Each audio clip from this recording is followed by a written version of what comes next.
ভাই তুই জানতে চাচ্ছিস এত পড়াশোনা করে কি হবে?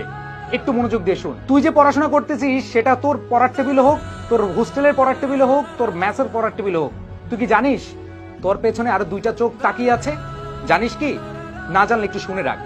তুই পড়াশোনা করতেছিস, তোর বাবা মায়ের দুইটা দুইটা চারটা চোখ তোর দিকে তাকিয়ে আছে তাদের স্বপ্ন পূরণ করার।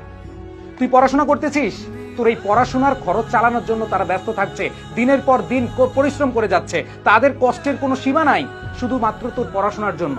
তুই পড়াশোনা করতেছিস, তারা অধীর আগ্রহে বসে আছে কবে তোর প্রতিবেশীকে, তার কাছের মানুষগুলোকে বুক ফিলিয়ে বলবে যে আমার ছেলে আমার মেয়ে ভালো রেজাল্ট করেছে। তুই পড়াশোনা করছিস, তোর বাবা মা দুই হাত তুলে অজরে কাঁদতেছে আল্লাহর কাছে যেন তুই ভালো রেজাল্ট করতে পারিস।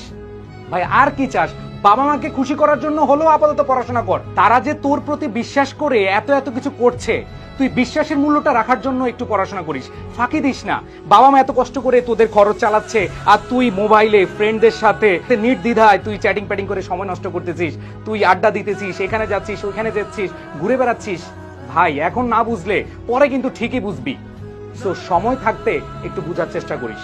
এই যে এরকম কোনো প্রশ্ন করবি না ভাই পড়াশোনা করে কি হবে, প্লিজ। কি হবে সেটার বিষয় না, এখন থেকে পড়াশোনাটা কর। তাদের জন্য একটু ভাব, এই চারটা চোখ দুইটা মুখ, তাদের মুখে হাসি ফোটানোর জন্য হলো পরিশ্রম।